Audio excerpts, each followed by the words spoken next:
me vieram fazer duas perguntas muito semelhantes e antes de começar eu vou responder um pouco dessas duas. Pela experiência que a gente tem de aconselhamento e no caso de vocês, pela experiência pastoral que vocês com certeza têm, de confessionário, né, de vida mesmo de evangelização, a gente vê que a questão da dissimulação, ela realmente atinge, vamos dizer assim, a vida comunitária, atinge a personalidade da pessoa e pode se tornar, ou pode revelar, pode ser de fato, um problema de caráter, né? A mentira, ela está sempre associada com algum outro tipo de carência, algum outro tipo de enfermidade emocional, não é? E se instala geralmente na área, se instala na personalidade. Quando ela é um vício mesmo, ela passa a fazer parte da personalidade da pessoa, no sentido da maneira como a pessoa se relaciona com o mundo, né? Então ela vai além da afetividade. Ela pode até começar na afetividade. Medo de não ser aceito, medo de enfrentar a crítica dos outros, medo de confessar a verdade, né? Mas ela, aos poucos, ela tem, a gente brinca, né, que é como a mentira, ela é como uma pedra funda que você joga naqueles círculos e ela tem o poder de rapidamente afundar, né? Rapidamente ela vai caindo tudo, afetividade, imaginação, memória, inteligência e vontade, e chega lá no fim. Então, muitas vezes, para a mentira, quanto mais para a mentira que é um vício, né? Nós precisamos realmente de uma oração de libertação. Quando vocês fazem a confissão, vocês ministram a confissão, tem aquela pequena oração de exorcismo que é feita no final, né? Que alguns padres mais antigos faziam em latim. Lembra? Tem, né? Eu estou doida. Pois tem. Pois os antigos faziam muitas vezes na confissão no final. Gente, eu estou doida. A Igreja Católica é essa aqui que eu estou. Então, há uma oração, um breve exorcismo a ser feito no final da confissão, sim. É prevista, vocês procurem nos livros de vocês, né? Se fazia antigamente em latim, né? E é um meio eficaz de libertar a pessoa de alguns pecados mais contumazes, mais vícios, masturbação, vícios da sexualidade, a mentira, vícios normais, né? Cigarro, bebida, sei lá que outro vício pode acontecer, né? Então, esses tipos de vício, aquele pequenininho exorcismo que vocês podem fazer, só vocês podem, no final da confissão funciona. Uma vez eu tive uma pessoa, uma menina, uma moça, que estava com um problema muito contumaz, era vício, a mentira nela era vício, era uma falácia, né? Aquela mentira que até o texto cita, aquela deformação da verdade. Não chega a ser uma mentira dizendo assim, eu vi uma coluna verde, quando na verdade a coluna era branca, né? Não chega a ser uma mentira, mas eu vi uma coluna que eu não sei bem se ela era branca ou verde, e ela tinha, aí pronto, aí vai na fantasia, viaja na maionese, não é? É uma falácia para se proteger de alguma coisa ou simplesmente para aparecer, para ter prestígio, para o pessoal achar graça, para achar bom, para o pessoal aplaudir. E essa menina entrou numa situação espiritual cada vez mais séria por causa desse tipo de falácia, né? E eu então encaminhei para um sacerdote e pedi, eu disse, seu padre, reza aquele exorcismozinho breve, por favor, depois da confissão.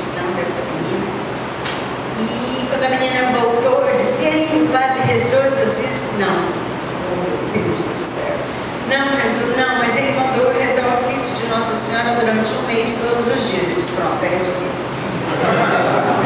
E realmente foi resolvido. Essa menina tinha um sofrimento muito grande e deixou completamente, ela encheu-se de amor à verdade. Na comunidade nós somos os filhos de Teresa, nesse sentido de dela ser nosso baluarte. O amor à verdade é uma coisa muito importante, né? Que nós não vivemos como deveríamos, mas é algo que nós todos precisamos prezar. Ok? Bora lá fazer o que a gente tem que fazer agora? Aguentam? Que jeito, né? Fazer o quê? Tem que aguentar.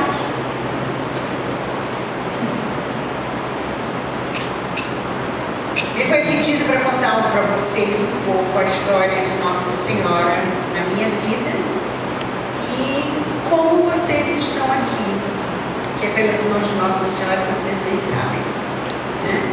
Eu vou contar um pouco, dar o testemunho que alguns pediram. Se o Moisés dá um testemunho, tu não deve saber que não tem nada interessante, só tudo normal, não tem nada de anormal. Né? Não entreguei carta nenhuma, nem um papo, não fiz mas o que eu entreguei o Papa foi entregar ao Papa Francisco um cartão do Moisés pedindo audiência para ele.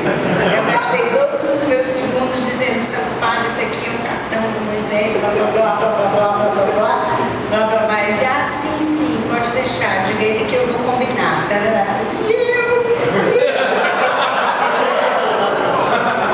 já estava já tinha tirado todas as fotos, e claro que a pessoa que estava atrás de mim já estava um pouco me empurrando. Eram as mulheres, era o encontro das mulheres, então eram 100 e tantas mulheres. Nem imagina, empurro, né, para falar com o Papa. Bom, para começar, eu nasci por causa de Nossa Senhora. Antes de mim, houve 2 crianças abortadas. Aborto natural, como chama, né? Aborto espontâneo. E a minha mãe, por causa de uma certa enfermidade no sangue, que dava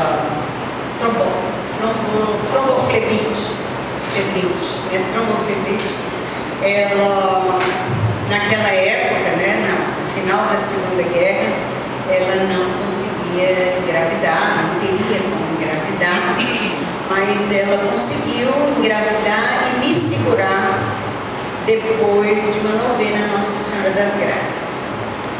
Então, uma vez aconteceu na França, fiquei muito impressionada com isso. Uma pessoa que nunca tinha me visto foi rezar por mim e disse assim, você perdeu 2 irmãos antes de você. Eu disse, foi. Disse, você nasceu por causa de Nossa Senhora e por causa deles. Eu disse, mas como assim? Eu disse, por causa de Nossa Senhora, porque durante toda a gravidez a sua mãe continuou a fazer a novena da Medalha Milagrosa, e por causa dos seus irmãos, porque eles intercederam por você no céu. Tomei um choque, ele não tinha como saber disso, mas o fato é que isso aconteceu, né? Então, era 1951, logo depois da Segunda Guerra, uma época sem muitos recursos médicos, né? E aos 2 meses eu fui acometida da mesma doença de Santa Teresinha. Aí a minha mãe não recorreu só a Nossa Senhora.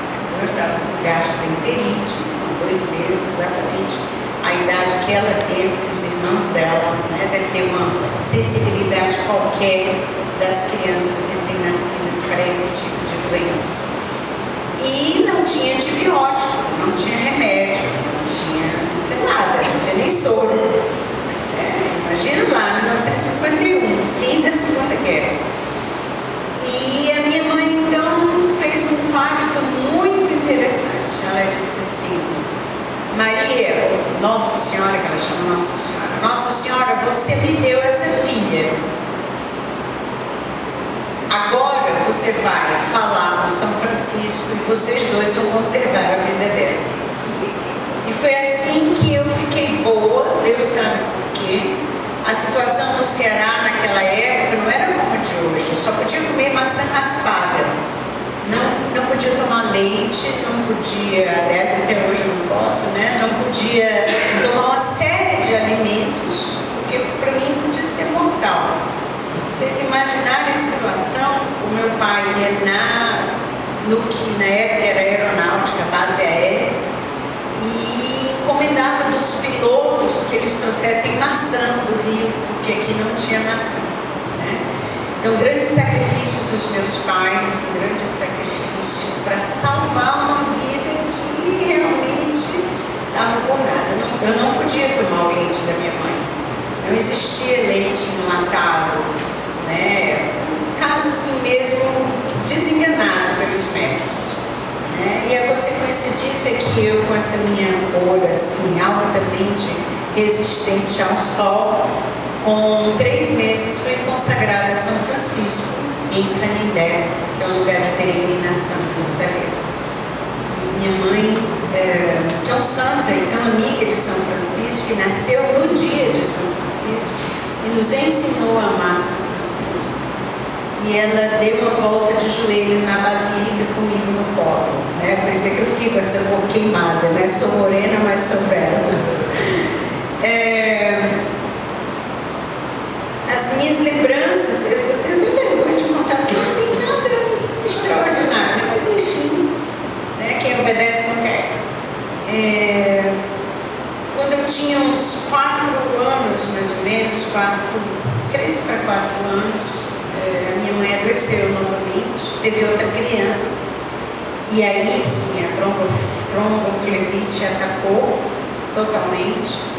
E eu me lembro que eu estava deitada, né, dormindo, ou sei lá, como é que criança faz, eu não sei. Eu sei que eu acordei como se Nossa Senhora estivesse me chamando e saí para o corredor. No corredor havia uma imagem de Nossa Senhora da Glória, Nossa Senhora da Assunção, que é a padroeira de Fortaleza. E essa imagem existe até hoje, e outro dia, eu tenho que fazer força para não chorar, mas a minha mãe me disse que seria minha. Isso é difícil. Que seria minha na morte delas. Minha filha, todas as suas irmãs querem essa imagem, eu sei muito bem. Porque minhas irmãs fazem questão de me dizer. Mas quando eu morrer, essa imagem é sua. Quando eu e seu pai morremos. Porque foi aos pés dessa imagem que eu, com 3, 4 anos, como sempre na minha cabeça, aquela imagem tinha me chamado. Eu pedi a Nossa Senhora que minha mãe fosse curada. Não dava para eu ficar sem mãe, eu precisava de uma mãe. Né? E as coisas estavam assim, tão difíceis que minha avó estava lá em casa, havia outras pessoas da família para cuidar, porque novamente não tinha tratamento, era caminhar para a morte. Né?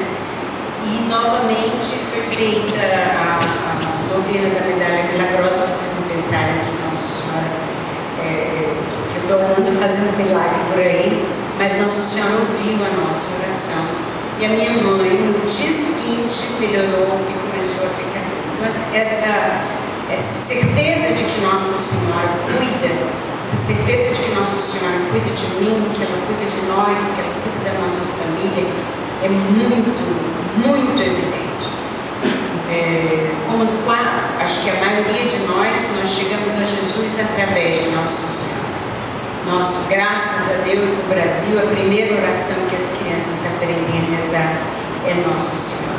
Graças a Deus, no Brasil, você não vê pessoas de igreja com dúvidas estranhas sobre Nossa Senhora.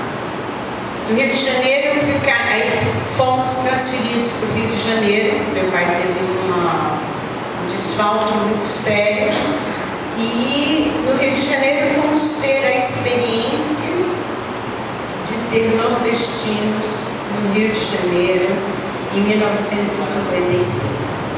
Vocês podem imaginar aquilo? Eu acho que não podem, acho que ninguém consegue imaginar, só quem passou. Né? nível de preconceito, o nível de rejeição, o nível de bullying, né, que a gente chama hoje na escola, né? E mesmo assim eu sou louca pelo Rio de Janeiro, sou louca, apaixonada. Às vezes eu tenho vontade de dizer, oh meu Deus, se eu por acaso fosse transferida para o Rio, ia ser tão bom.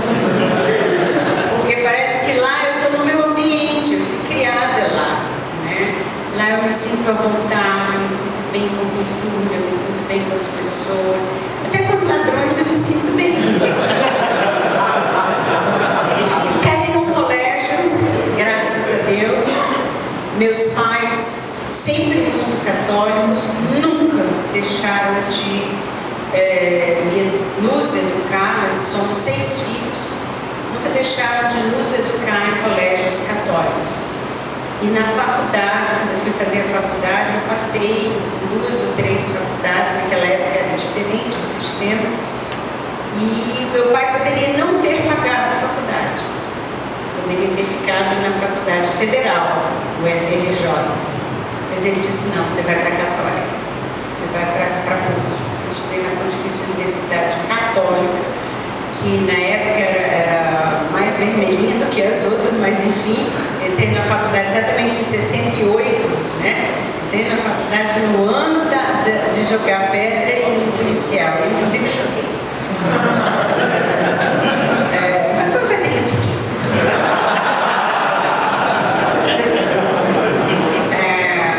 Caí então no Colégio das Lourdinas, né? Uma congregação francesa de Nossa Senhora de Lourdes. E nessa época difícil, onde eu, sendo a mais velha, eu logo tive que cuidar dos meus irmãos. A minha infância foi toda cuidando de irmãos. Não sei brincar. Até hoje eu não sei brincar. Eu sou brincalhona, gosto de rir, mas eu não sei brincar. Não sei brincar. Não sei. Às vezes eu vejo os jovens da comunidade, eu vou, brinco, eu faço um esforço, mas não é natural meu, porque eu sempre tomei conta de alguém. E nesse colégio, então, nos ensinaram 2 coisas muito importantes, né? Amar a Nossa Senhora e amar a Eucaristia. Então, quando a gente entrava no colégio, lá na São Clemente, os cariocas aqui sabem bem onde é São Clemente, né? Pelo amor de Deus, cadê os cariocas aqui? Não tem carioca aqui? Não sabe onde é São Clemente, não sabe? Pelo amor de Deus, né? Então, se não souber, então eu vou pedir a Deus que tire tudo quanto é graça que Deus me deu. Não merece essas graças. Então, nós entrávamos no colégio, tinha gruta de Nossa Senhora, gruta do tamanho natural. E eu faço questão de dizer isso às vezes, né, nas raríssimas vezes que eu falo sobre isso, porque é importante que nas nossas comunidades, nas nossas capelas, haja um espaço para Nossa Senhora, de preferência em tamanho natural. Tinha uma gruta de Nossa Senhora de Lourdes, tentando imitar, né, na Sabielle, e tinha Santa Bernadette ajoelhada lá. E eu descobri que se eu ajoelhasse, eu era muito menor do que Santa Bernadette, eu tinha 5, 6 anos. Mas, à medida que eu fui crescendo, eu me lembro que no dia que eu fiquei da altura de Santa Bernadette, eu me senti, entendeu? Porque era normal, as crianças ajoelhavam antes de entrar na aula. Se ajoelhavam, rezavam Ave Maria. E eu me lembro que nós, né, nessa época, no Rio, nós éramos desamparados. Eu me sentia desamparada. Eu tinha que tomar conta de pessoas, eu não tinha como tomar conta, não tinha maturidade para tomar conta. Mas eu sabia que eu tinha uma mãe, que era uma mãe do céu, e que me socorria. E o que eu tinha que fazer era socorrer a minha mãe da terra. Porque a mãe do céu me socorria.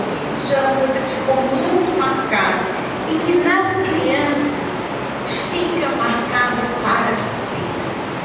Não tem possibilidade de eu achar que Nossa Senhora não cuida de mim. tem a menor chance. Eu posso achar qualquer coisa, mas achar que Nossa Senhora não é minha mãe, não cuida de mim, eu não posso achar, mas achei. É porque eu conto. Bom, fomos crescendo assim, o amor à Eucaristia é um amor evidente. Eu fico muito feliz hoje no Colégio Shalom, toda semana, todas as crianças vão fazer a adoração ao Santíssimo. Porque era o que eu fazia. Todas as quintas-feiras eu fazia adoração ao Santíssimo. Só que eu era uma peste. Meu maior sonho era tocar o sino da capela. E minha maior curiosidade é saber o que as freiras faziam lá dentro daquela clausura que ninguém podia entrar, que tinha lá clausura, não entra. Então um dia eu resolvi realizar o meu intento. Só que, veja bem, nordestina, com sotaque diferente, o pessoal mangando de mim, né, fazendo pouco de mim. Eu precisava de muita coragem, precisava de uma curiosidade muito grande. Então as janelas da clausura eram assim, até a metade, eram abertas só da metade para cima, um tipo de janela que hoje em dia não se usa mais. Eu não tive dúvida, na hora que as freiras não estavam olhando, eu subi na janela e pulei para dentro da clausura. Né? Eu era magrinha, né? Por incrível que pareça, né? Missão impossível. Missão impossível. Entrei e caí bem no refeitório. E como eu ia sair? Entrar foi fácil. E sair. Como é que eu ia fazer para sair? Claro que eu fiquei de castigo, tomei expulsão, nota na caderneta, tudo isso. Mas o melhor foi o dia que eu toquei na capela. Foi uma maquinação fantástica. Estava adorando o Santíssimo, ou pensando que estava adorando, porque a minha cabeça estava, como é que eu vou subir aquelas escadas para tocar o sino? E no momento do silêncio que a gente cantava, só meia hora de adoração. Nesse momento, então, eu dei esse dia eu sentei mais atrás, né? E subi e toquei o sino. Né? Aí novamente anotação na caderneta, novamente castigo, novamente 2 dias expulsa e etc. Mas Nossa Senhora, né, além dessas coisas, Nossa Senhora me acompanhou a vida inteira.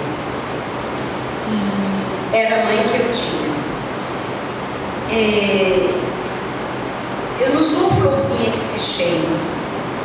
E na minha infância, na minha adolescência, as minhas irmãs, todas tinham alguns elogios recorrentes para mim. A Emi é muito egoísta demais. A Emi é diferente de nós. Aí, quando aconteceu, menina egoísta, só pensa nela. E eu, de fato, elas tinham toda razão. Eu sou egoísta até hoje. Eu tendo a pensar mais em mim do que nos outros. E eu fui crescendo, então, diferente. Eu me sentia diferente, eu era diferente, não me encaixava com a maneira de pensar das minhas irmãs, com a maneira de pensar dos meus pais. Né? E isso eclodiu exatamente quando eu entrei na faculdade, naquela época de 68, né? Eu sou da geração dos baby boomers, né? E eu era adolescente típica. Então, toda aquela devoção à Nossa Senhora, toda aquela coisa maravilhosa, né, caiu por terra. Mas antes dos 18 anos, tem uma coisa importante que eu acho que precisa contar, para que nós vejamos como os desígnios de Deus e como as escolhas de Deus são irrevogáveis. Antes do concílio, eu tinha mais ou menos 13 anos, né? Eu fiz 13 anos, o concílio estava acabando. E eu queria ser santa. Tudo que eu queria era ser santa. Aí eu disse para a freira que eu queria ser santa. E ela começou a me dar revistinha de santo. Cada santo mais sofredor do que o outro. Né? Santa Isabel, que sofria do marido ruim para Dedéu, E aí ela ia levar pão para os pobres, aí abriram as flores. Santa Rita de Cássia, meu Deus, né? E eu só vi o povo sofrendo ou ajudando os pobres, ou sofrendo ou ajudando os pobres. Aí eu disse para a freira, eu quero ser freira. Vocês estão rindo?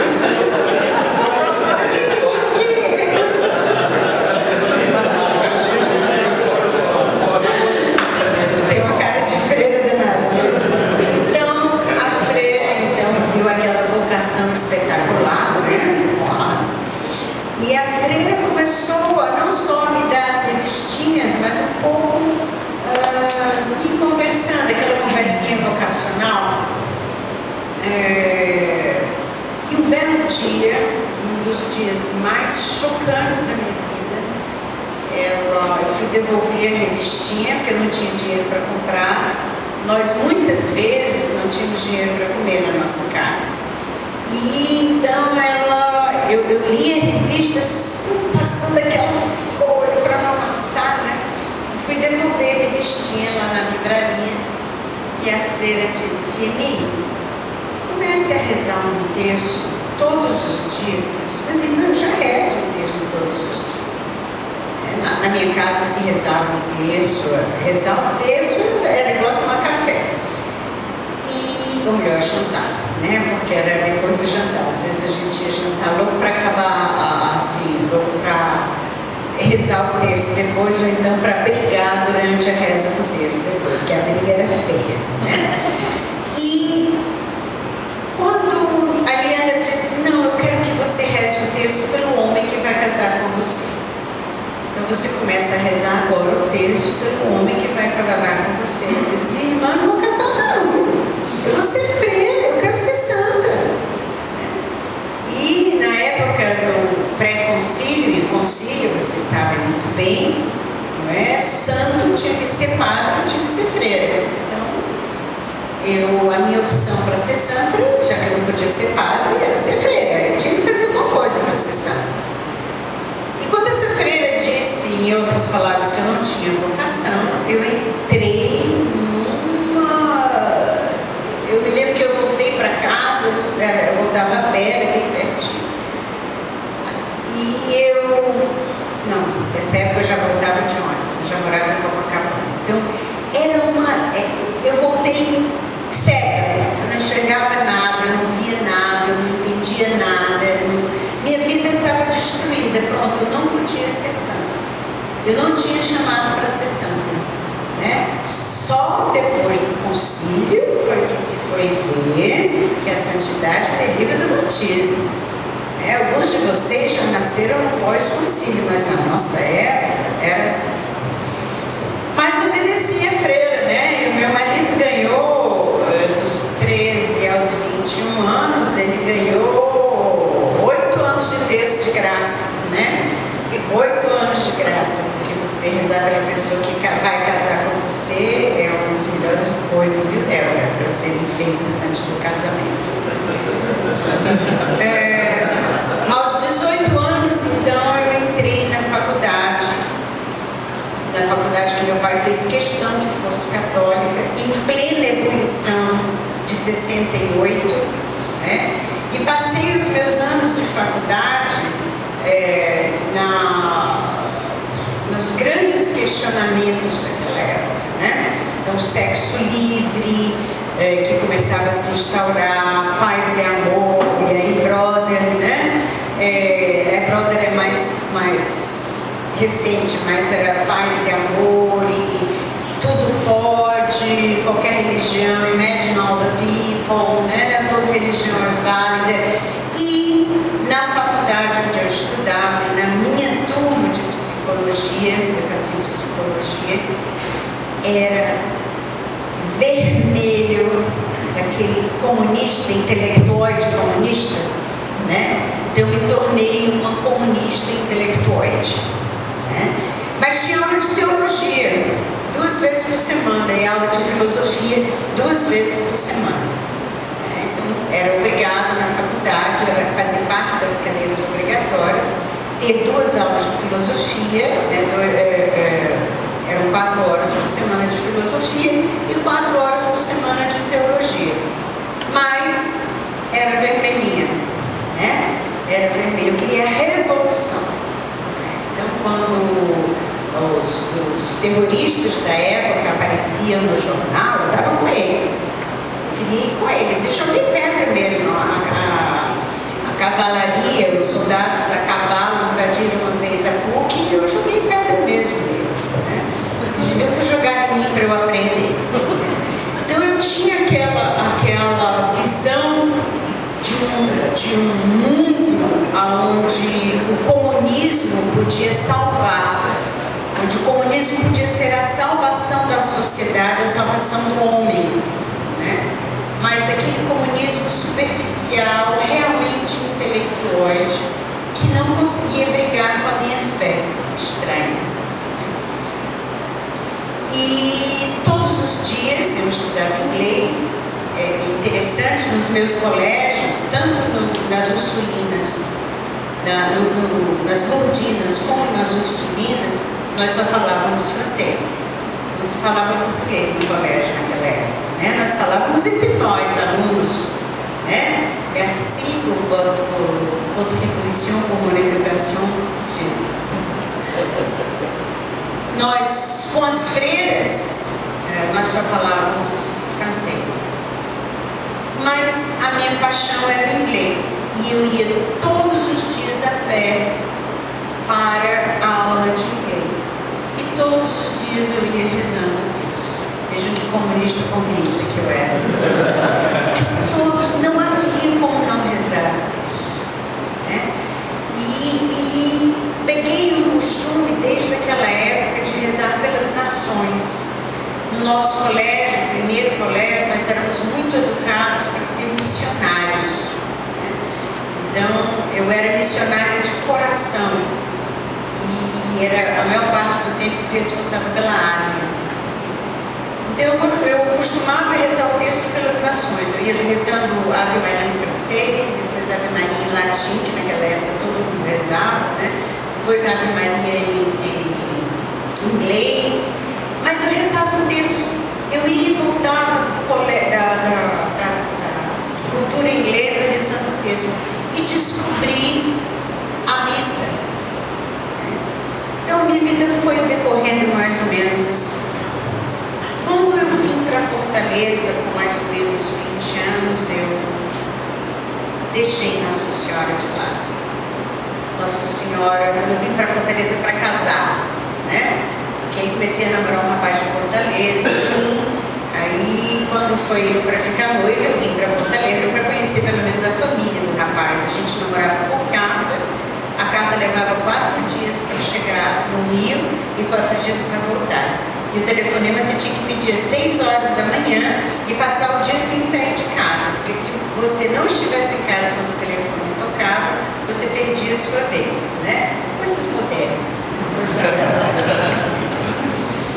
Então, nessa época, todo aquele orgulho, aquela rebeldia, aquele egoísmo parece que subiu.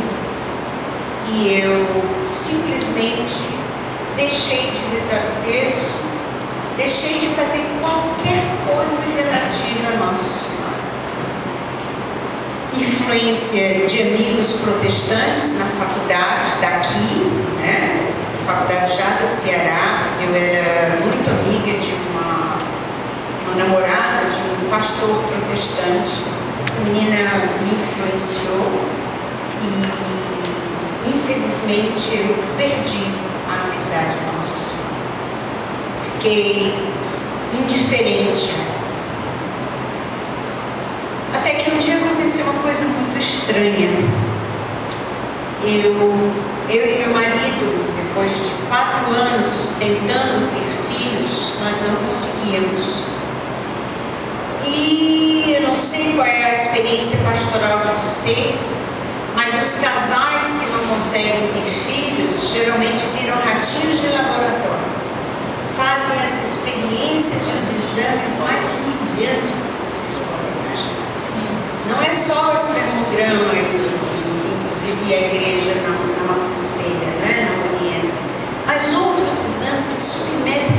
especialmente a mulher, há muitas humilhações. Naquela época, então, nem se fala. E eu vivia pedindo a Jesus um filho. Mas, para mim, eu podia ir direto a Jesus sem passar por Maria. Esqueci, veja como o que é uma memória doente. Eu esqueci tudo que Nossa Senhora tinha feito por mim a vida inteira.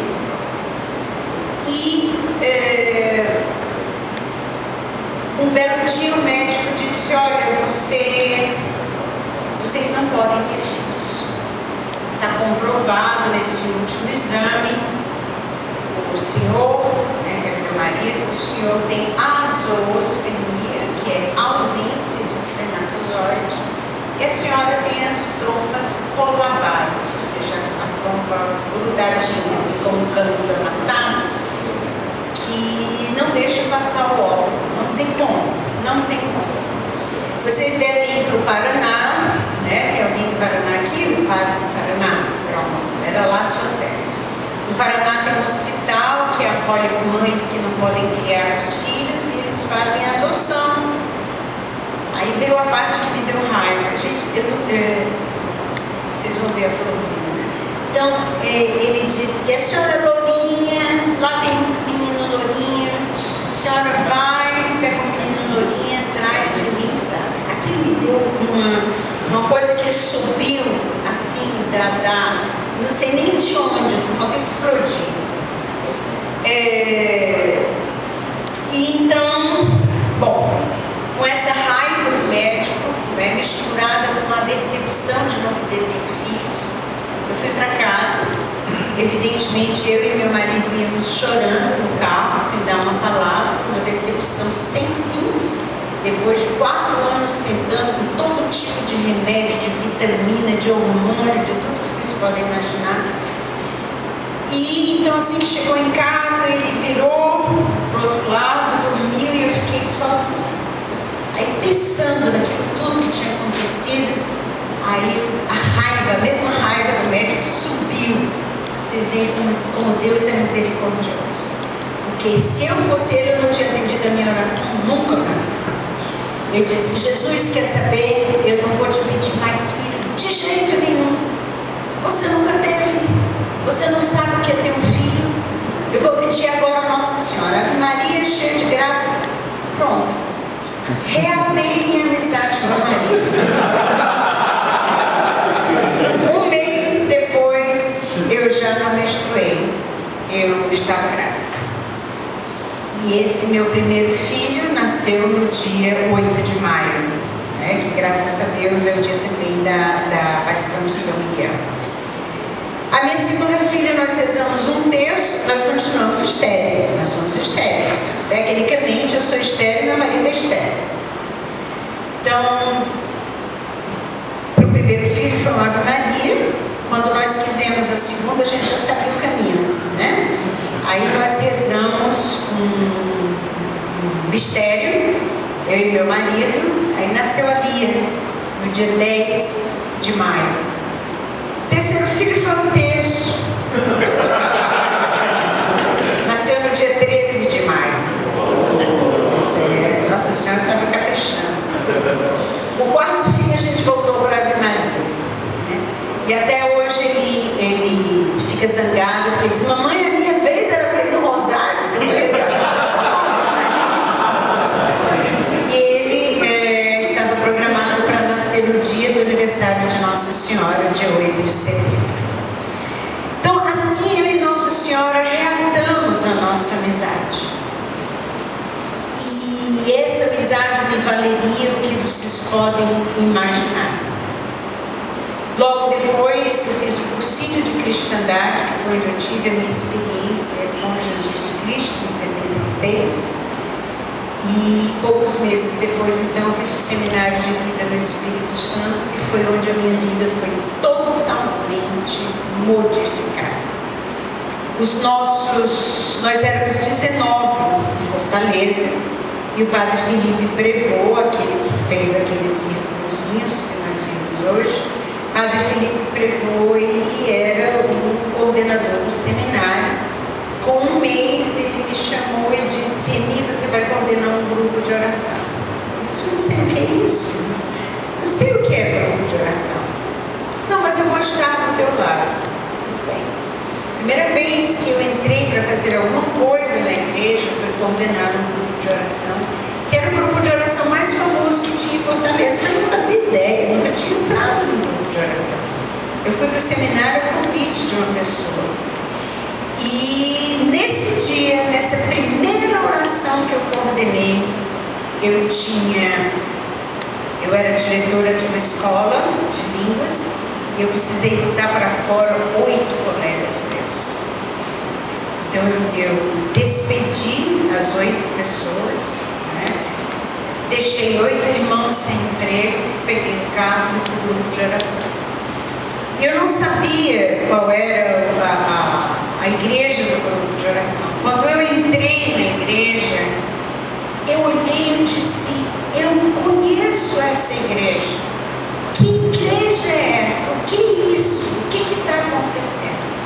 E Nossa Senhora, ela dizia, eu te amparo, eu te amparo, eu te amparo, eu cuido de ti, nunca deixei de cuidar. E aquela certeza enorme. Depois eu disse, meu Deus, que igreja é essa? O que tem? Eu perguntei minha mãe, o que é essa igreja das missionárias? Que igreja é essa? Você me levava lá quando eu era criança? Ela disse, minha filha, nossa casa era em frente. Eu atravessava e assistia a missa com você pequenininha no colo todo dia. Engraçado, porque eu não tinha consciência, mas eu só tinha visto aquela imagem, que nem essas coisas todas, né? Até 3, 4 anos. Bom, vamos passar muita coisa no tempo para falar de Nossa Senhora e não tanto de mim. Quando nós fizemos o seminário de vida no Espírito Santo, nosso grupo foi um grupo muito especial. Os 19 que fizeram o seminário, que foi o segundo seminário que houve em Fortaleza, nós 19 passamos a trabalhar com os pobres.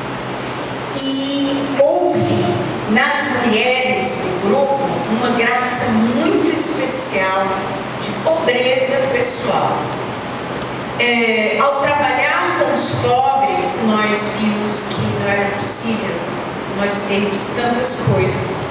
E os pobres do Pirambu, aqui tem um bairro chamado Pirambu, que era nessa época realmente terrível. E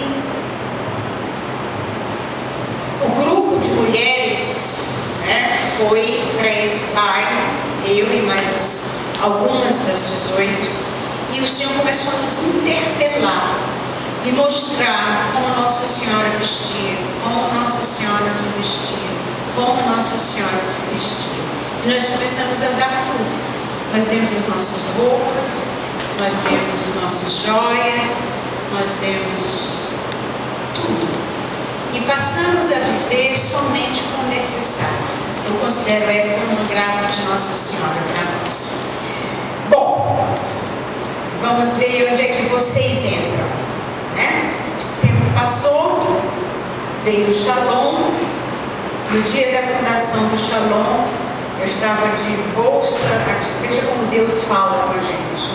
Eu estava de bolsa no ombro, peguei o saquinho de lanche, era mais ou menos 4 horas da manhã, para ir para o Castelão, que eu queria ver o Moisés no Castelão. Já pensou?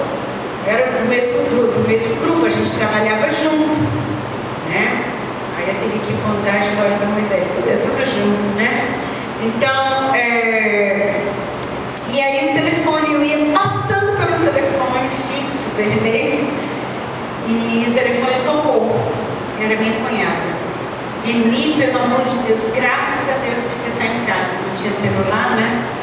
Graças a Deus. A mamãe foi ver o Papa, minhas irmãs foram ver o Papa. Eu só tenho você. Não me desampare. Eu estou indo para o hospital, estou com contração a cada minuto. Aí eu disse, meu Deus, Moisés, vai ver o Papa, vai entregar a carta para o Papa. Aquela blusa amarela, aquela calça pegando assim, mas ele vai.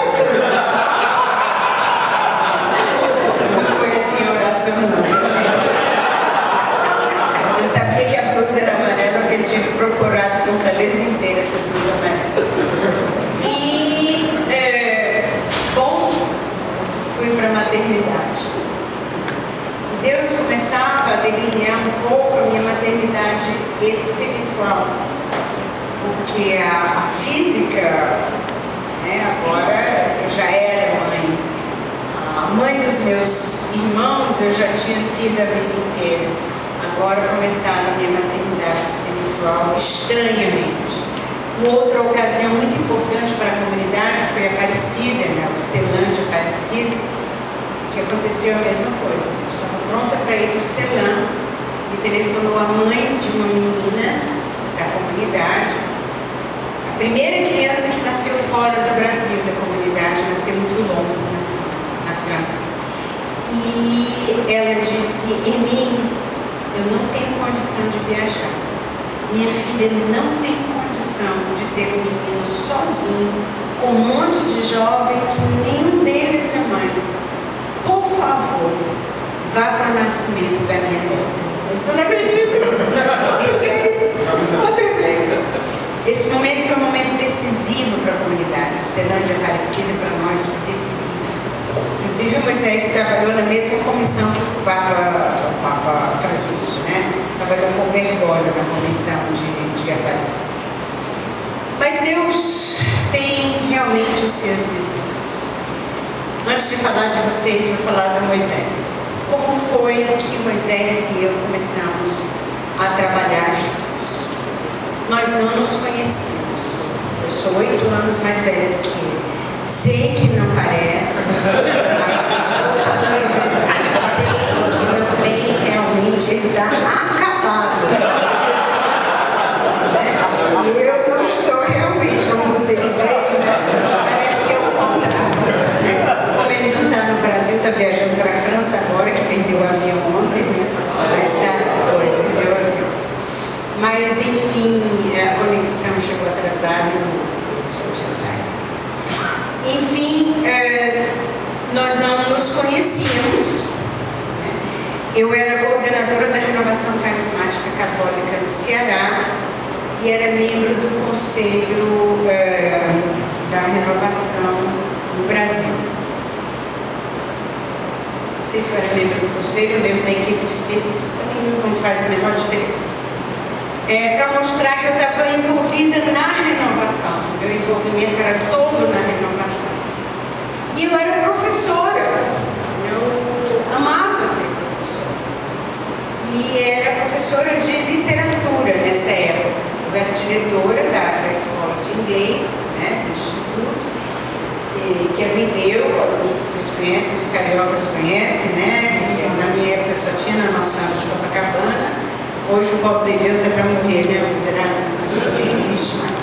Mas na época era o instituto. E a Jaque, que acabou de entrar ali, era a aluna mais quieta do IPEU. Era uma coisinha. Todo dia ela chutava a minha porta. E depois a gente acabou sendo irmã. Imagina o que Deus faz. Bom, e do IPEU era proibido falar de Deus. Só que eu já tinha tido a minha experiência com Deus, com Jesus ressuscitado. Já tinha feito seminário de vida no Espírito Santo e já era malandro o suficiente para saber como evangelizar sem dar na cara. O IBEU era uma fundação ligada ao USES, E eu então comecei a usar a literatura para chegar à fé. Então eu só usava os poetas americanos ou ingleses cujos poemas e cujos textos dava para eu falar dizendo assim: olha, é legal demais, mas tem uma coisa mais se você for lá em casa. É legal demais, eu não posso falar aqui, é bacana, não posso falar aqui, mas tem muito mais do que isso. Vocês estão gostando? Eu me lembro que tinha uma música que dizia: This is my quest to follow the star, no matter how hopeless, to be willing to give. Sobre o talento perdido. Então,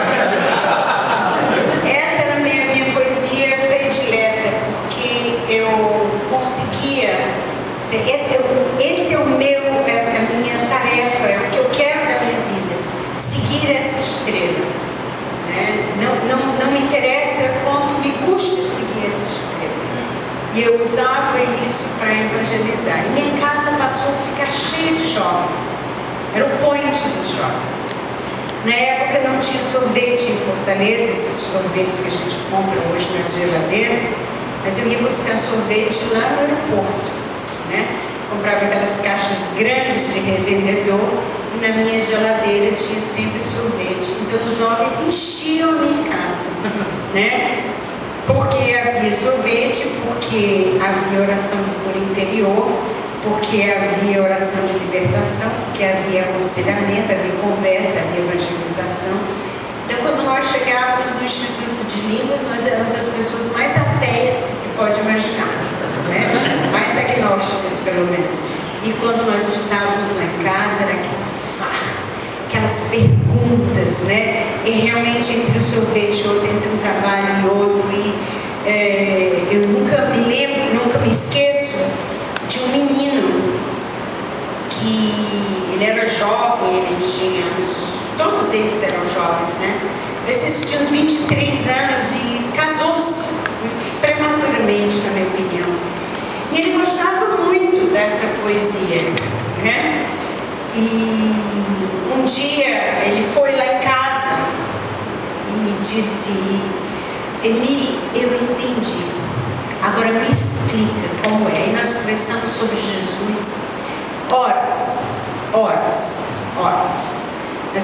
Na semana seguinte ele morreu de um desastre de avião. E ele não acreditava. Ele acreditou.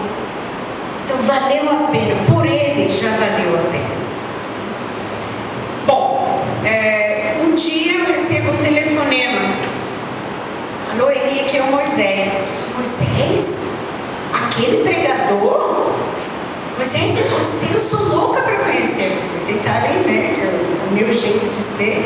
E eu sou louca para te conhecer. Você é aquele que prega com a Bíblia na mão? É você. Moisés, Maria, eu sou louca para te conhecer. Como é que... E aí ele disse: não, eu que quero. Encontros de jovens, me chamou e eu fui, preguei sobre a renovação carismática. E eu via lá no fundo, um senhor, assim, um jovem senhor, de braço cruzado, olhando para mim, sem se mexer. Eu disse: puxa, que rapaz atento, né? Muito atento. Muito bem, chegou a hora do lanche. Moisés disse: ele tem um lanchinho para ti lá embaixo. Olha só, santidade ambulante. Aí cheguei lá embaixo, ele disse, estava lá o senhor, ele disse: esse aqui é o padre fulano, e ele quer conversar com você sobre os carismas do Espírito Santo. Eu li para esse Moisés, primeira vez que nós nos vimos pessoalmente. Resultado, saí de lá ao meio-dia. O padre era um padre daqueles da teologia da libertação, assim, daqueles acirrados do interior do Ceará, que dizem que, enfim, né? Imagine, era a época de igreja que nós vivíamos. Essa época, anos 80, 78, 80, era a época do grande confronto na igreja do Brasil e, de forma especial, na igreja do Ceará, entre a renovação carismática e a teologia da libertação. Então, esse foi o primeiro presente que o Moisés me deu. Nós nos tornamos amigos, começamos a trabalhar juntos, um pregava, o outro pregava, e começamos especialmente a conversar muito, né? Era normal Moisés aparecer lá em casa, mas ele nunca andava só. Moisés sempre andou de bando. Sempre, né, Daniela? Sempre andou de bando. Onde ele vinha uns 30 com ele, né? Ele tinha um Fusca azul, que é o Fusca que podia concorrer naqueles programas de televisão. Quantas pessoas cabem no Fusca? Ele era daquele jeito. Só andava com muita gente. Quando ele aparecia lá em casa sozinho, é porque ele queria conversar coisas sérias. Nossos principais assuntos eram a evangelização dos jovens, era a preocupação máxima nossa, era os dons do Espírito Santo e a carta de São Paulo aos Romanos. Incrível que pareça, né? A carta de São Paulo aos Romanos até hoje é a minha preferida, que eu acho que é de vocês também. É possível que vocês prefiram outra carta que vocês e nós passávamos então tardes e sobre esses assuntos, né? E depois, eles, no intervalo da aula do Colégio Cearense, que é onde tinha aquele grupinho de 21 que ele deve ter falado para vocês aqui, eles iam lá para o Ibeu, que dava para ir a pé. Então eles passavam horas na minha sala no Ibeu. E adivinha o que tinha na minha sala? Sorvete, né? Então eu sempre digo aí que a inspiração da lanchonete foi mais profunda do que ele imagina, né? O resto vocês sabem, né? Eu tentei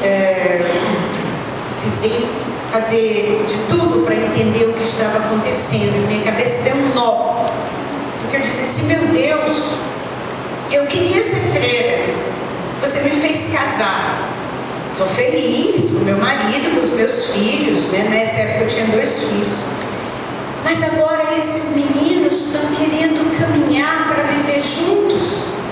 Nós não sabíamos o que era comunidade. Acho que o Moisés disse para vocês, né? Não tinha uma ideia do que era comunidade.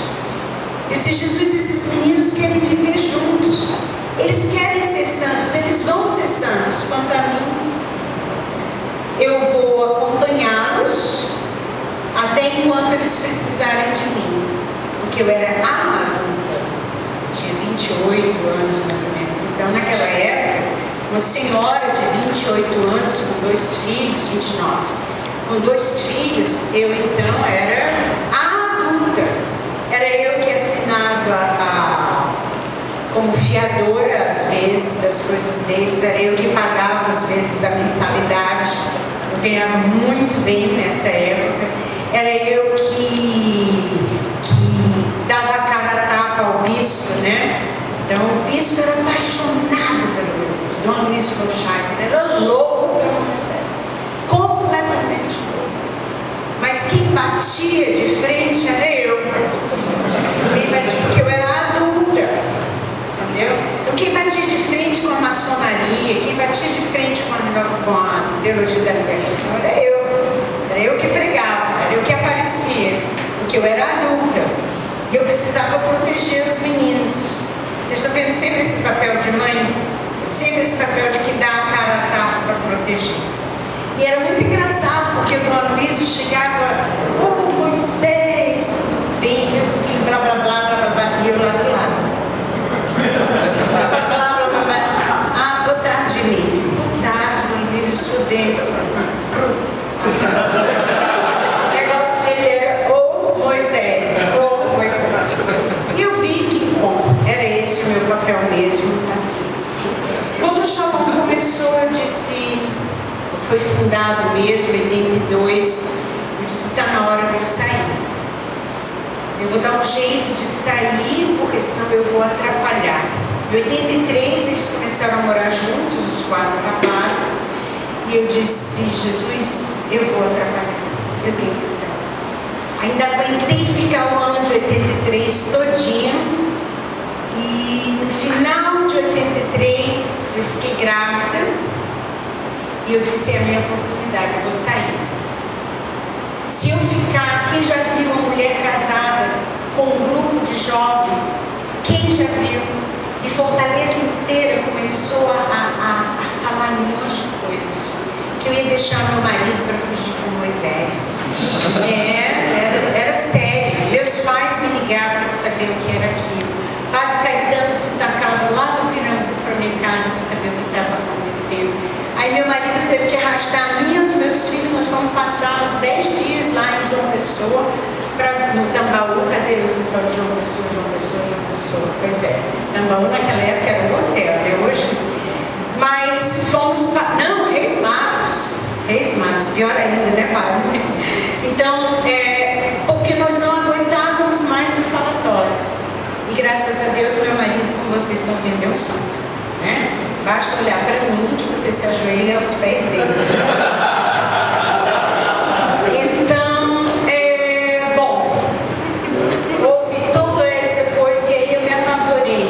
Eu disse: tá vendo como não é para mim? Não é para mim. A freira me disse, né? A Mariana me disse que não era para mim. Não é para mim, não é a vontade de Deus para mim.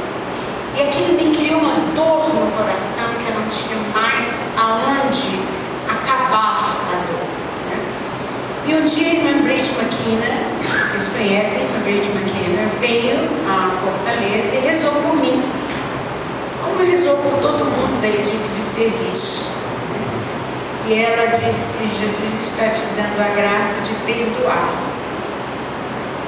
Vinha na minha cabeça a palavra shalom. Eu disse: mas como? Não tenho nada contra o shalom.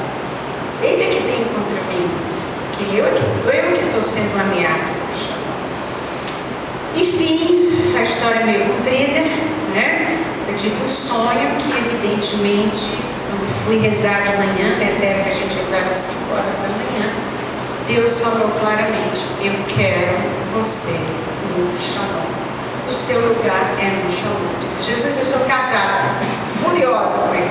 O seu lugar é no shalom. Bom, aí veio toda a caminhada. Não vou contar mais coisas para vocês, porque é o que vocês podem imaginar. Eu não me consagrei então com a primeira turma, porque era realmente perigoso. Em 86, os primeiros se consagravam. Eu não tinha como ser casada e ir para uma missa de consagração naquela época. Era um escândalo. Os nossos queridos irmãos padres, o que me davam de indireta nas missas era assim: eu sentava lá no fundo de cabeça baixa e para ver se tinha outra loura, porque hoje toda mulher é loura, né? Mas naquela época só era loura quem era loura mesmo. Eu tinha nascido loura. E eu tinha que ficar de cabeça baixa, porque eu sabia que vinha a metralha dos padres. Essas mulheres casadas abandonando os filhos, abandonando o marido, abandonando o estado que Deus deu a elas para se meterem com esses jovens, abandonando tudo. Qual é o teu futuro? Menina, falava de fé, falava de purgatório, falava de... Tinha missa que eu simplesmente ou saía no meio, isso missa de semana, né? Ou então não comungava, de raiva do padre, né? De raiva não, de mágoa, porque eu não sabia mais o que eu fazia na minha vida. Era ou não era a vontade de Deus? Um dia um padre fez isso dentro do shalom e eu então saí para a capela. Tinha uma capelinha pequenininha, eu não aguentei, me levantei e saí. Com 2 minutos o Moisés chegou lá. Que isso? Covardia é essa, Eli? Eu não te conheço covarde assim não. Pois é, eu aos prantos, aquele drama de mulher. Você viu o que ele disse? Você viu? Eu, uma mulher casada, estou abandonando meus filhos, estou abandonando meus maridos, estou abandonando meu marido, olha o que eu estou fazendo. Ele disse: é da vontade de Deus. Não seja covarde. Se você disser não, nós vamos ter um prejuízo no plano de Deus. Você vai voltar agora e vai sentar comigo na primeira fila. Eu voltei e sentei com ele na primeira fila, as lágrimas correndo, né? Mas aprendi que nós éramos, né? Nós todos somos, como igreja, nós somos uma profecia. E que nós não podemos, por razão nenhuma desse mundo, negar a missão e a profecia que Deus nos deu. Foi assim que eu fui a primeira mulher casada para entrar numa comunidade nova no Brasil. Bom, vocês, em 1980, talvez o padre dele saiba a data, eu não sei, padre. Vou contar o retiro agora, estou super atrasada. Que horas, eu sei. Que ano foi aquele retiro? 87, 88? Bom, 1900, eu acho que foi por volta de 88 mais ou menos, eu fui fazer um retiro pessoal, como a gente faz todo mês, não tinha pretensão nenhuma. E fui fazer nas irmãs do Cenáculo. Nós sempre fomos muito amigas, hoje elas não estão mais em Fortaleza. E em determinado, assim que começou o retiro, né, depois que eu rezei o rosário, assim que comecei mesmo, Deus me deu uma visão de Jesus no meu colo. Eu estava sentada, as irmãs têm aquelas banquinhas que você senta no banco com as pernas para trás, sabe qual é? E você fica no chão, mas fica quase ajoelhada. E Deus mostravam Jesus no meu colo. Só que eu não via os braços e as pernas de Jesus. Via Jesus ferido e sangrando muito. E sangrando muito. E como que flagelado. Hoje, quando a gente fala em Jesus flagelado, a gente lembra logo do filme do Mel Gibson. Mas naquela época, que não tinha Mel Gibson, não sei nem se ele tinha nascido, era aquilo que eu via. Era pedaço de carne tirado, era gordura aparecendo, era osso aparecendo. E eu me apavorei. Eu entrei num estado onde ao mesmo tempo eu amava aquele Jesus que estava lá e eu me apavorava. O que era para eu fazer? Cadê os braços e as pernas de Jesus? Né? E a coroa de espinho? O que era para eu fazer? E na minha vida, no meu percurso espiritual, uma das coisas que mais me marcou foi nos primeiros momentos de oração. O Padre Felipe ainda era meu diretor espiritual, e Deus me dava uma visão de Jesus no calabouço, né? Todo ensanguentado, evidentemente tinha sido preso recentemente, porém estava com coroa de espinhos. E eu ouvia, eu fico impressionada, porque o filme do Mel Gibson, eu digo, meu Deus, é essa cena. Né? Eu ouvia os gemidos de Jesus e descia correndo uma escada, igual a escada do filme. E eu tenho até vergonha de contar, né? E desamarrava Jesus, né? Desamarrava os pés, desamarrava as mãos. E Jesus caía no meu colo. Eu estava no chão, eu desamarrei, fiquei no chão, ele caiu no meu colo. E eu não sabia o que fazer com a coroa de espinho dele. Eu disse, eu vou fazer alguma coisa com essa coroa de espinho. O que eu vou fazer? Tirei, né? Isso é visão, gente. Visão de quem está começando a rezar. Visão totalmente imaginativa, né? Mas que eu não vou esquecer nunca na minha vida, e nem quero. E eu botava então essa coroa na minha cabeça. E Jesus então deitava no meu colo e nós ficávamos o resto da oração inteira. Quando no retiro me veio essa imagem, eu comecei a perguntar a Jesus o que era. É algo da minha vida. É algo da minha vida. Porque remete imediatamente àquela missão, àquela visão que me marcou tão profundamente. O que é? O que é? Jesus não me disse. Chegou na hora do almoço, a freira foi me chamar, eu almocei, não conseguia comer, uma sensação de urgência. É aquela coisa, eu tenho que fazer alguma coisa, uma sensação de urgência. Eu digo, o que é? O que é? Então eu almocei, eu disse, não, eu vou descansar para isso sair da minha cabeça. Eu estou sendo tentada. Voltei lá para o oratóriozinho e aí a mesma visão. Não saía da minha cabeça, não saía do meu coração. E eu perguntei outra vez. Até que finalmente Jesus disse, são os meus padres. Essas feridas foram causadas pelos meus padres. Cuide dos meus padres. Só isso. E mais uma outra frase que eu vou dizer agora. Eu disse, Senhor, como eu vou saber se isso é teu, ou é meu, ou é do demônio? Como que eu vou discernir isso?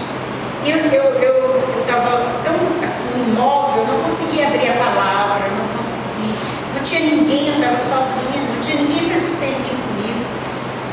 E aí Jesus disse, o primeiro que vai te procurar é o padre, eu vou inventar um nome, tá? O padre Miminho. Me disse um apelido, o padre Miminho, um apelido completamente diferente. Eu disse, não é de Deus. Não existe esse padre na diocese de Fortaleza. Como que ele vai me procurar? Que nome estranho para padre, né? Esse padre é estranho. Enfim. Aí eu acabei o retiro, eu disse, Jesus, eu não sei o que eu vou fazer com isso. me guia em todos os passos, me guia. E aí, no dia seguinte, eu recebo um telefonema. Quem era? Padre Miminha. Miminha, não sei se você me conhece, eu sou o Padre Miminha, mas eu lhe conheço. Eu disse, Padre, o quê? Ele disse, não, meu nome é fulano, mas o pessoal me chama de Padre Miminha, né?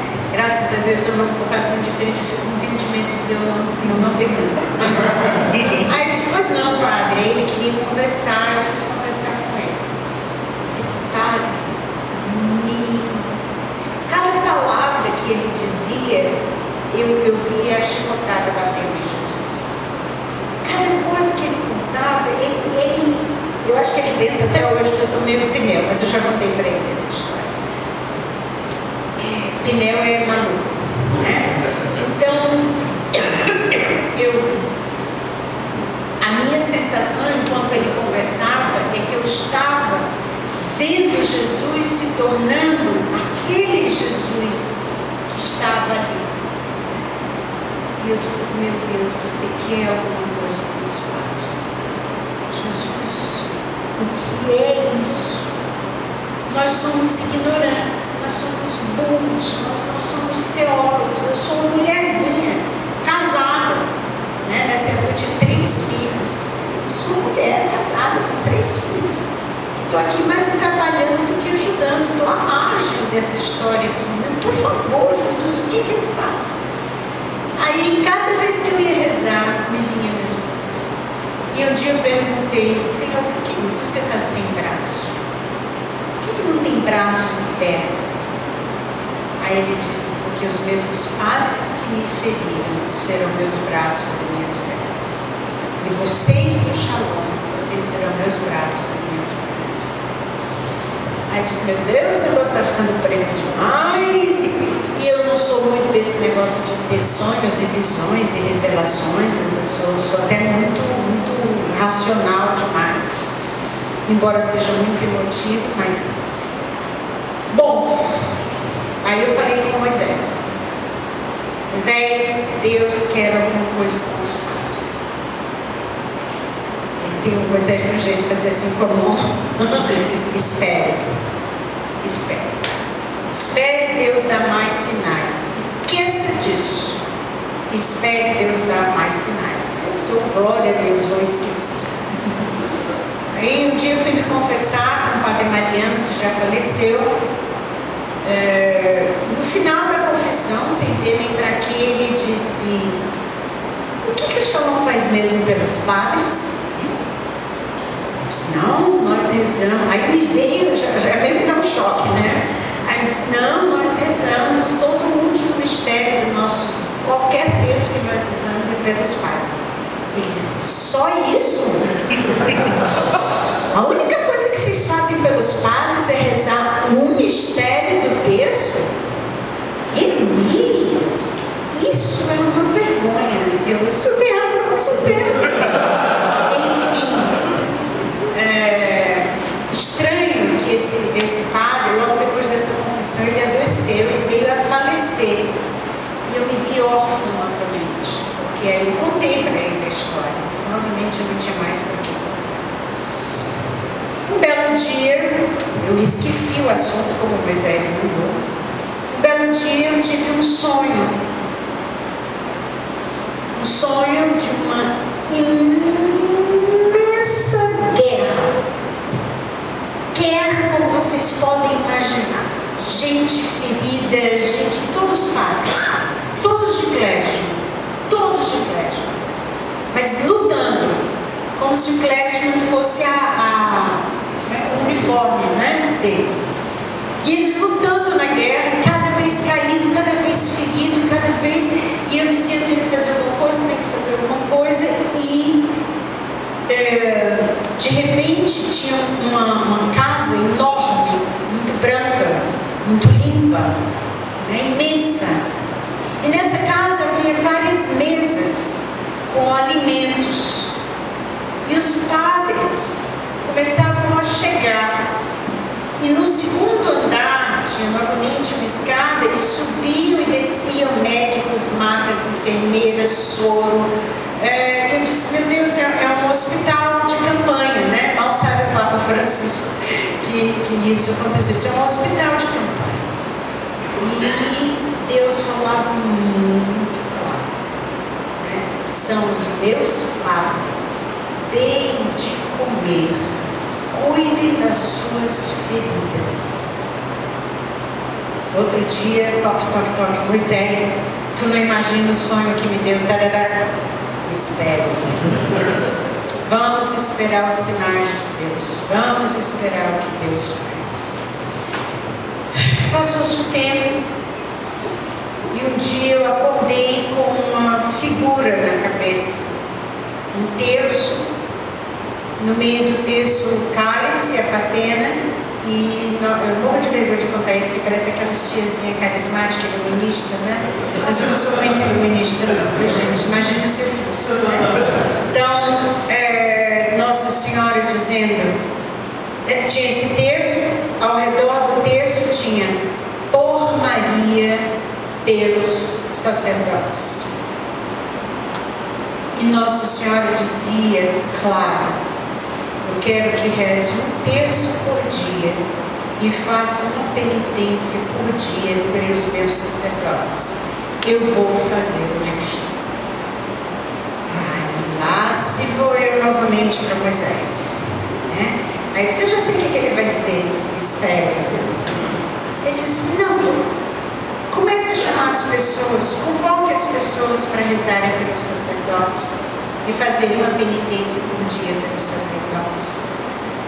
Aí ele deu um aviso na missa. Olha, terça-feira a gente vai se reunir para conversar com as pessoas que querem rezar um terço por dia pelos sacerdotes e fazer uma penitência por dia pelos sacerdotes.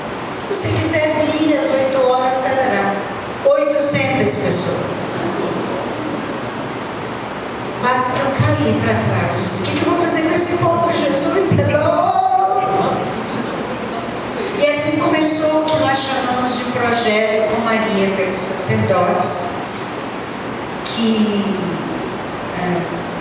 teve a aprovação de Dom Luiz Blochaider. Eu fiz uma carta para ele explicando, conversei com ele fez uma carta aprovando e começou a nos enviar padres que necessitavam, necessidades materiais, necessidades espirituais, necessidades emocionais. E nós tivemos um padre que teve uma enfermidade seríssima, mortal, muito dolorosa e muito vergonhosa. E Dom Aloysio disse, olha, ninguém quer cuidar desse padre, vocês querem? Ó, sopa no mel. O padre se fez até morrer, né? As senhoras e os senhores que faziam parte do projeto cuidaram desse padre que não tinha família, não tinha ninguém, até ele morrer. Esse padre, eu o considero um dos fundadores do projeto com Maria pelos sacerdotes. Ele faleceu com 30 e poucos anos, foi um caso muito triste. E logo depois do falecimento desse padre, quem apareceu? Padre Mimio,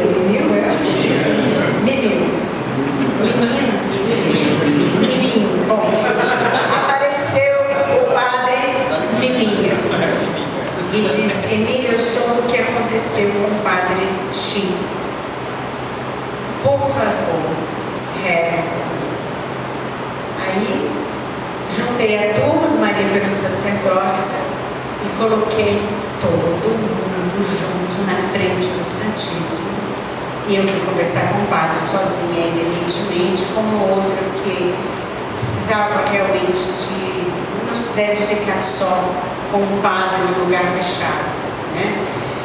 E Deus me disse, reze nos pés dele, beije os pés dele, ame-o. E esse padre teve uma conversão como eu estou para ver outra. Porque naquele dia ele tinha lido Lucas 7:37, né? A mulher que chora aos pés de Jesus, né? A mulher adúltera, não era eu, não sou uma adúltera, graças a Deus, só espiritualmente, porque trai o meu Senhor. E então começou esse projeto com Maria pelos sacerdotes. Deus foi confirmando cada vez mais, as paróquias foram aderindo a adorações e o projeto foi se modificando. E hoje nós temos o setor dos sacerdotes que trabalha com o projeto Maria pelos sacerdotes, que é o caso de vocês. Só para finalizar, porque talvez essa seja uma coisa importante também.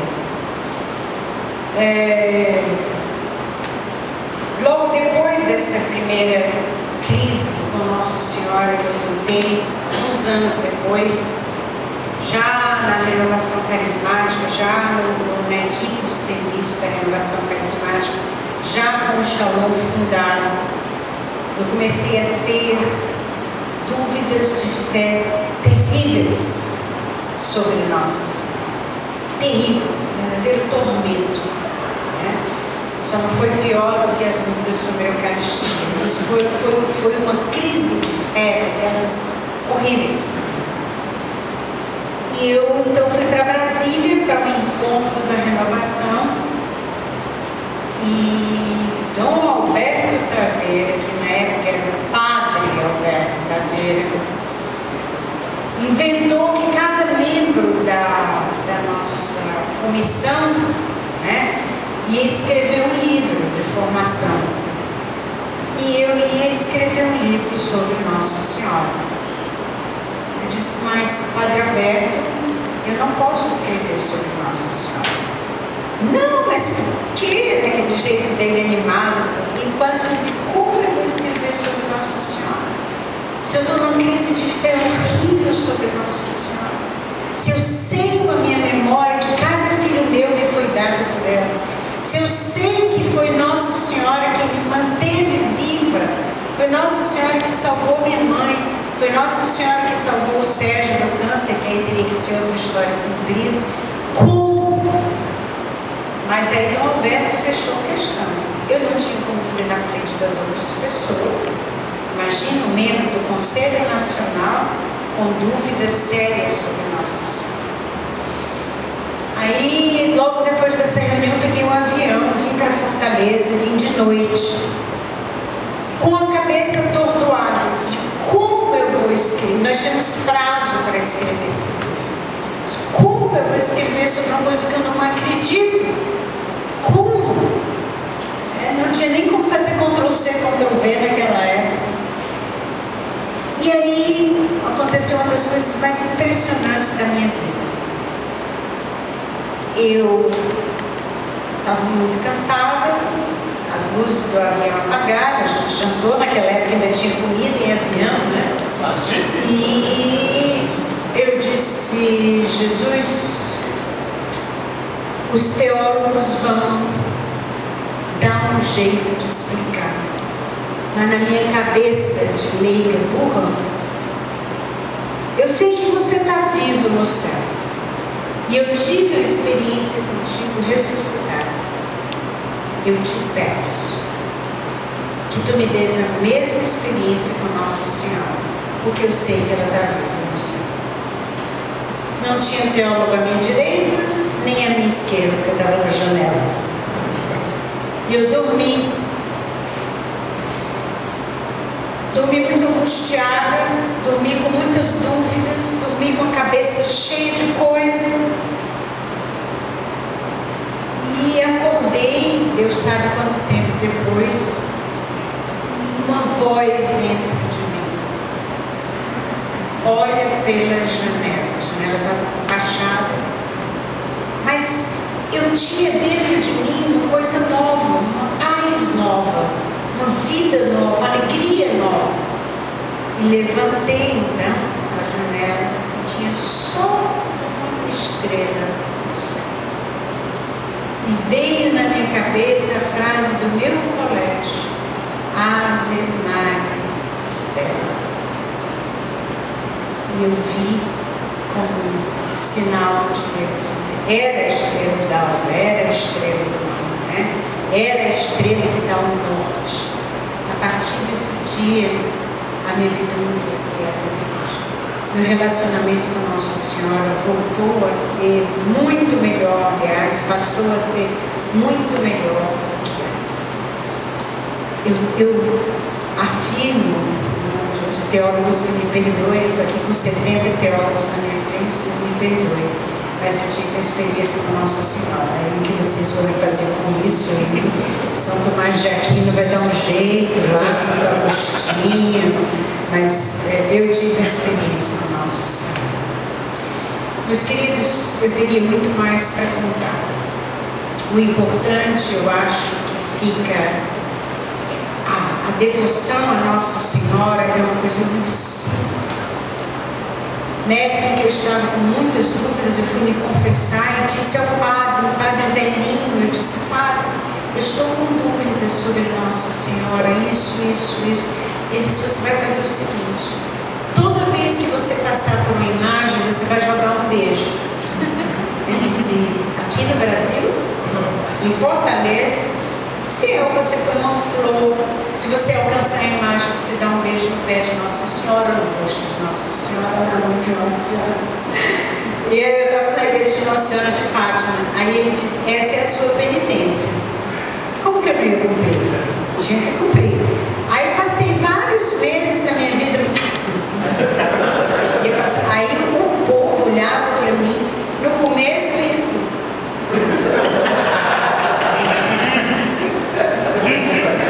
Depois, aquilo começou a me dar uma alegria tão grande. Então, a simplicidade. Quando eu vejo o Papa Francisco se agarrar com Nossa Senhora e dar um cheiro nela, que Nossa Senhora Aparecida, eu entendo inteiramente. Como é bom você poder dizer: eu te amo. Como é bom você deixar de lado assim, as montanhas de teologia, né? Como é bom você assim, eu tenho aqui as catequeses sobre a Virgem Maria, cada qual mais linda, de João Paulo II. Tenho as catequeses sobre os sacerdotes, onde ele fala do que é a Virgem Maria. Lindíssimo.